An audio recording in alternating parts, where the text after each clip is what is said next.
বলছিলেন শাহবাগ মোড়ে তারা অবস্থান নেবেন। এখনকার অবস্থান নিশ্চয়ই পাচ্ছেন যে 1টার দিকে মোড়টিতে এসে অবস্থান নেয়, তারপর থেকে কিন্তু পুলিশ অনেকটা বুঝিয়ে শুনিয়ে রাস্তা থেকে সরিয়ে না। তারা যেহেতু আগেই ঘোষণা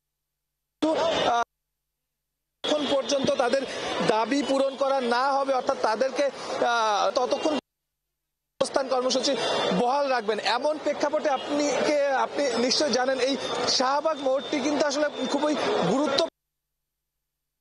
অনেকগুলো হসপিটাল আছে, সেই সঙ্গে প্রতিদিন অসংখ্য মানুষের যাতায়াত এই মোড়কে ঘিরে। এই জায়গাটি কিন্তু পুরো অচল হয়ে গিয়েছে, এখন পর্যন্ত কিন্তু অচল আছে। অর্থাৎ আমি বলছি যে পুলিশ যখন এদেরকে ওপর অনেকটা মারমুখী আচরণ করছে কিংবা এদেরকে উঠিয়ে দেওয়ার চেষ্টা করছে, আপনি দেখছিলেন যে এখানে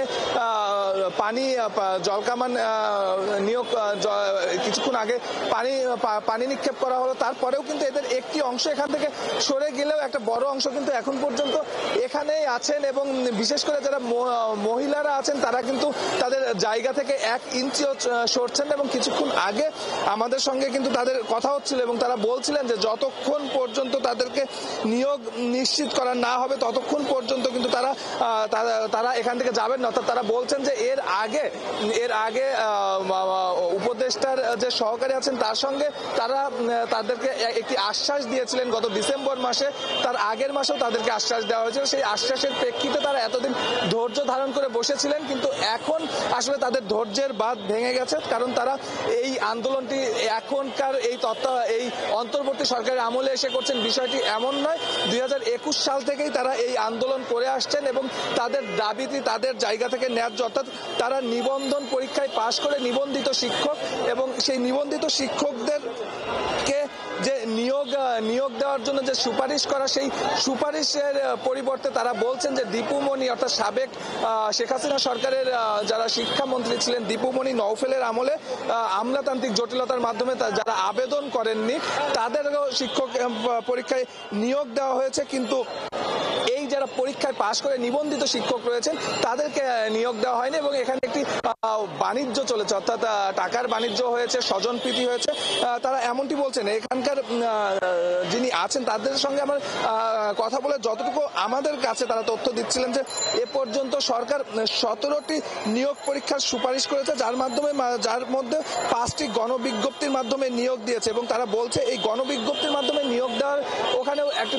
চরম অস্বচ্ছতা দেখা গিয়েছিল এবং যে অস্বচ্ছতার কারণে 12 থেকে 13 হাজার নিবন্ধিত শিক্ষক বৈষম্যের শিকার হয়েছেন বলে তারা বলছেন। এবং তারা এটিও বলছেন যে বিগত সরকারের এই 2 মন্ত্রীর আমলে আবেদন করেননি, অর্থাৎ গণবিজ্ঞপ্তিতে আবেদন করেছেন নিবন্ধিত শিক্ষক যারা তারা আবেদন করেছেন চাকরি পাননি, এমন সংখ্যা যেমন অহরহ আছে, সেই সঙ্গে কিন্তু তারা বলছেন যে আবেদনই করেননি এমন অনেককে তারা দেখাতে পারবেন যারা এখন শিক্ষক হিসাবে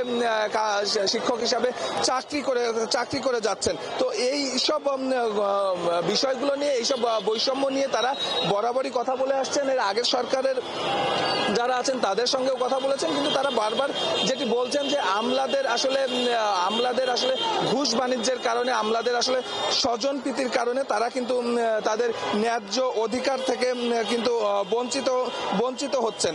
এখন তারা গত 8 তারিখে একটি সংবাদ সম্মেলন করেই কিন্তু জানিয়েছিলেন যে 10 তারিখে এই শাহবাগ মোড়ে তারা অবস্থান নেবেন। এবং তারা বলছেন যে গত 17ই অক্টোবর এবং 23 ডিসেম্বর এই 2 দিন মাননীয় উপদেষ্টার এপিএস যিনি সাব্বির আহমেদ তাদের সঙ্গে দেখা করেছিলেন এবং দেখা করে তাদের নিয়োগ নিশ্চিত করার বিষয়ে তাদেরকে জানিয়েছিলেন। এবং যেহেতু আমলাতান্ত্রিক জটিলতায় সেই আশ্বাসের কোনো প্রতিফলন তারা দেখছেন না, তো সেই জায়গা থেকে তারা এই জায়গায় অবস্থান নেবেন এবং তারা এখানে আজকে রাত্রি যাপন করবেন, এমনটাও কিন্তু তারা তাদের জায়গা থেকে বলছে। আমি যেমনটি বলছিলাম যে সকালে তারা আমাদের কাছে যে প্রেস রিলিজটি পাঠিয়েছিল, সেই প্রেস রিলিজে কিন্তু তারা প্রথমে আমাদেরকে জানিয়েছিলেন যে শাহবাগ চত্বরে তারা অবস্থান নেবেন, এমনটি কিন্তু আমাদেরকে তারা বলেননি। তারা বলেছিলেন যে জাদুঘরের সামনে তারা অবস্থান নেবেন, কিন্তু আমরা দেখেছিলাম যেহেতু এখানে অনেক নিবন্ধিত শিক্ষকই এসেছেন এবং অবস্থান নিয়েছেন। সেই জায়গা থেকে তারা আস্তে আস্তে এই শাহবাগ মোড়ে এসে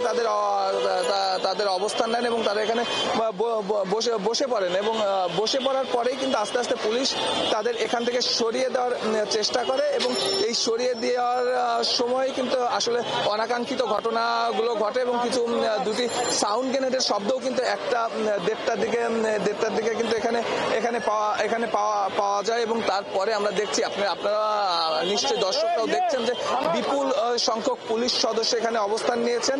যারা নিবন্ধিত শিক্ষক আছে তাদের অবস্থাও দেখছেন। আমরা একটু কথা বলার চেষ্টা করব দু একজনের সঙ্গে। আপা, আপনি কোথায় থেকে এসেছেন?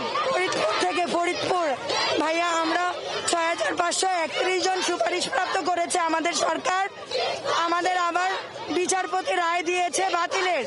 আমরা দ্রুত যোগদান চাই। শুনছিলেন যে দাবি একটাই, তাদের নিয়োগ দিতে হবে। তারা নিবন্ধিত শিক্ষক নিবন্ধিত পরীক্ষায় তারা একজন যোগ্য প্রার্থী, কিন্তু যোগ্য প্রার্থী বাদ দিয়ে আমি একটু আপনি কত দূর থেকে এসেছেন?